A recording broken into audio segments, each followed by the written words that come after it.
Awal mula suku Bugis. Bugis adalah suku yang tergolong ke dalam suku-suku Deutero Melayu. Masuk ke Nusantara setelah gelombang migrasi pertama dari daratan Asia, tepatnya Yunan. Kata Bugis berasal dari kata Tugi, yang berarti orang Bugis. Penamaan Ugi merujuk pada raja pertama kerajaan Cina yang terdapat di Pamana, Kabupaten Wajo saat ini, yaitu Lhasa Tumpugi. Ketika rakyat Lhasa Tumpugi menamakan dirinya, maka mereka merujuk pada raja mereka. Mereka menjuluki dirinya sebagai Tuugi atau orang-orang atau pengikut dari Lhasa Tumpugi. Lhasa Tumpugi adalah ayah dari Wicudai dan bersaudara dengan Batara Latu, ayahanda dari Sawari Gading.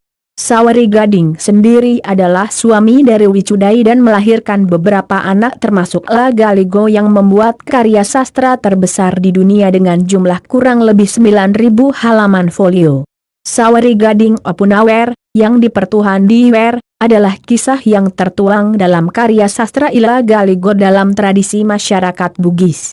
Kisah Sawari Gading juga dikenal dalam tradisi masyarakat Luwuk, Kaili, Gorontalo dan beberapa tradisi lain di Sulawesi seperti Buton. Dalam perkembangannya, komunitas ini berkembang dan membentuk beberapa kerajaan. Masyarakat ini kemudian mengembangkan kebudayaan, bahasa, aksara, dan pemerintahan mereka sendiri. Beberapa kerajaan Bugis klasik antara lain Luwu, Bone, Wajo, Sopeng, Supa, Sawito, Sidenreng dan Rapang. Meski tersebar dan membentuk suku Bugis, tapi proses pernikahan menyebabkan adanya pertalian darah dengan Makassar dan Mandar. Saat ini orang Bugis tersebar dalam beberapa kabupaten yaitu Luwu, Bone, Wajo, Sopeng, Sidrap, Pinrang, Sinjai, Baru. Daerah peralihan antara Bugis dengan Makassar adalah Bulukumba, Sinjai, Maros, Pangkajene Kepulauan. Daerah peralihan Bugis dengan Mandar adalah Kabupaten Polmas dan Pinrang. Cerita singkat Kerajaan Luwu.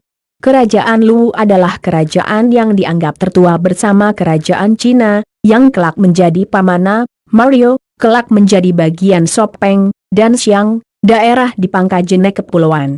Rangkuman Kerajaan Bone. Masa kerajaan Bone di daerah Bone terjadi kekacauan selama 7 generasi, yang kemudian muncul seorang Cu Manurung yang dikenal Manurung Eri Matajang. 7 raja-raja kecil melantik Manurung Eri Matajang sebagai raja mereka dengan nama Arumpone dan mereka menjadi dewan legislatif yang dikenal dengan istilah Adepitue. Rangkuman Kerajaan Makassar. Kerajaan Makassar di abad ke-12, 13, dan 14 berdiri Kerajaan Gowa, Sopeng, Bone, dan Wajo, yang diawali dengan krisis sosial, di mana orang saling memangsa laksana ikan. Kerajaan Makassar kemudian terpecah menjadi Gowa dan Talo.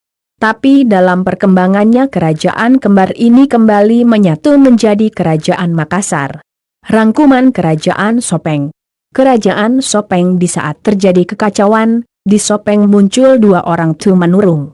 Pertama, seorang wanita yang dikenal dengan nama Manurung Eri Goarye yang kemudian memerintah Sopeng Riaja dan kedua, seorang laki-laki yang bernama Latemamala Manurung Eri Sekanyili yang memerintah di Sopeng Rilo. Akhirnya 2 kerajaan kembar ini menjadi Kerajaan Sopeng. Kerajaan Wajo. Sementara Kerajaan Wajo berasal dari komune-komune dari berbagai arah yang berkumpul di sekitar Danau Lampulungeng yang dipimpin seorang yang memiliki kemampuan supranatural yang disebut Puang Eri Lampulung. Sepeninggal beliau, komune tersebut berpindah ke Bol yang dipimpin oleh seseorang yang juga memiliki kemampuan supranatural. Rangkuman Kerajaan Wajo. Datangnya Lapau ke seorang pangeran dari kerajaan Cina, Pamana, beberapa lama setelahnya, kemudian membangun kerajaan Cinotabi. Selama 5 generasi, kerajaan ini bubar dan terbentuk Kerajaan Wajo. Rangkuman kejadian Kerajaan Bugis.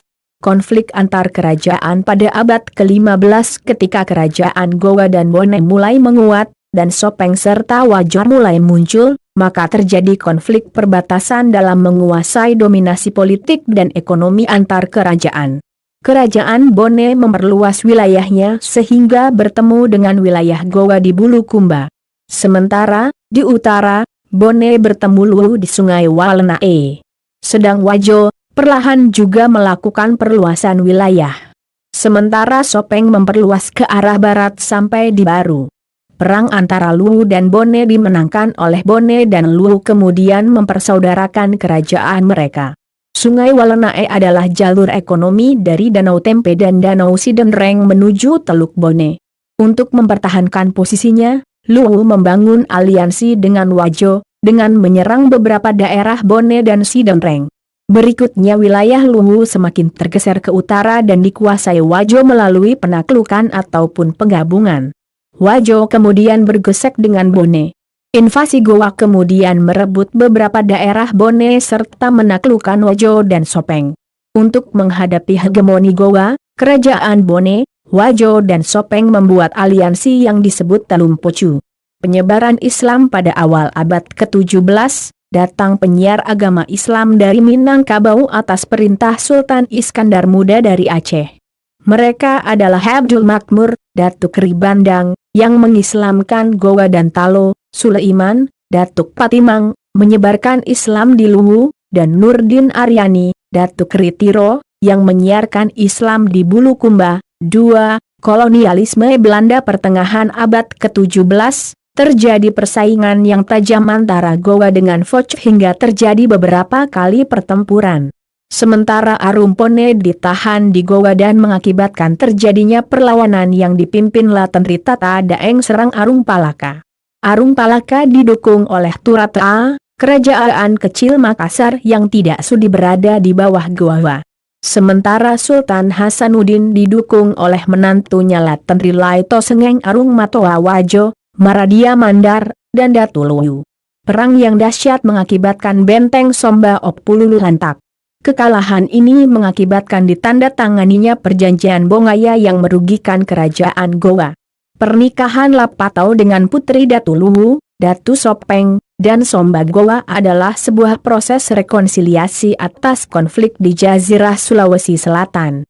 Setelah itu tidak ada lagi perang yang besar sampai kemudian di tahun 1956 setelah perlawanan Sultan Husain Karaeng Lembang Parang dan Lapawawoi Karaeng Segeri Arumpone dipadamkan, maka masyarakat Bugis Makassar baru bisa betul-betul ditaklukkan Belanda. Kosongnya kepemimpinan lokal mengakibatkan Belanda menerbitkan Korte Verklaring, yaitu perjanjian pendek tentang pengangkatan raja sebagai pemulihan kondisi kerajaan yang sempat lowong setelah penaklukan. Kerajaan tidak lagi berdaulat, tapi hanya sekedar perpanjangan tangan kekuasaan pemerintah kolonial Hindia Belanda, sampai kemudian muncul Jepang menggeser Belanda hingga berdirinya NKRI. Masa kemerdekaan para raja-raja di Nusantara bersepakat membubarkan kerajaan mereka dan melebur dalam wadah NKRI. Pada tahun 1950 sampai tahun 1960-an, Indonesia khususnya Sulawesi Selatan disibukkan dengan pemberontakan. Pemberontakan ini mengakibatkan banyak orang Bugis meninggalkan kampung halamannya. Pada zaman Orde Baru, budaya periferi seperti budaya di Sulawesi benar-benar dipinggirkan sehingga semakin terkikis. Sekarang generasi muda Bugis Makassar adalah generasi yang lebih banyak mengkonsumsi budaya material sebagai akibat modernisasi, kehilangan jati diri akibat pendidikan pola Orde Baru yang meminggirkan budaya mereka. Seiring dengan arus reformasi, muncullah wacana pemekaran. Daerah Mandar membentuk provinsi baru yaitu Sulawesi Barat. Kabupaten Luwu terpecah 3 daerah tingkat 2. Sementara banyak kecamatan dan desa kelurahan juga dimekarkan. Namun sayangnya tanah tidak bertambah luas, malah semakin sempit akibat bertambahnya populasi dan transmigrasi. Mata pencaharian karena masyarakat Bugis tersebar di dataran rendah yang subur dan pesisir, maka kebanyakan dari masyarakat Bugis hidup sebagai petani dan nelayan. Mata pencaharian lain yang diminati orang Bugis adalah pedagang. Selain itu masyarakat Bugis juga mengisi birokrasi pemerintahan dan menekuni bidang pendidikan. Bugis perantauan kepiawaian suku Bugis Makassar dalam mengarungi samudera cukup dikenal luas, dan wilayah perantauan mereka pun hingga Malaysia, Filipina, Brunei, Thailand, Australia, Madagaskar dan Afrika Selatan. Bahkan, di pinggiran kota Cape Town, Afrika Selatan terdapat sebuah suburb yang bernama Makassar, sebagai tanda penduduk setempat mengingat tanah asal nenek moyang mereka. Penyebab merantau konflik antara kerajaan Bugis dan Makassar serta konflik sesama kerajaan Bugis pada abad ke-16, 17, 18 dan 19, menyebabkan tidak tenangnya daerah Sulawesi Selatan. Hal ini menyebabkan banyaknya orang Bugis bermigrasi terutama di daerah pesisir. Selain itu budaya merantau juga didorong oleh keinginan akan kemerdekaan. Kebahagiaan dalam tradisi Bugis hanya dapat diraih melalui kemerdekaan. Bugis di Kalimantan Selatan pada abad ke-17 datanglah seorang pemimpin suku Bugis menghadap Raja Banjar yang berkedudukan di Kayu Tangi, Martapura, untuk diizinkan mendirikan pemukiman di Pagatan, Tanah Bumbu. Raja Banjar memberikan gelar Kapitan Laut Pulo kepadanya yang kemudian menjadi Raja Pagatan. Kini sebagian besar suku Bugis tinggal di daerah pesisir timur Kalimantan Selatan yaitu Tanah Bumbu dan Kota Baru. Bugis di Sumatera dan Semenanjung Malaysia setelah dikuasainya Kerajaan Goa oleh Foch pada pertengahan abad ke-17, banyak perantau Melayu dan Minangkabau yang menduduki jabatan di Kerajaan Goa bersama orang Bugis lainnya, ikut serta meninggalkan Sulawesi menuju kerajaan-kerajaan di Tanah Melayu. Di sini mereka turut terlibat dalam perebutan politik kerajaan-kerajaan Melayu. Hingga saat ini banyak raja-raja di Johor yang merupakan keturunan Bugis.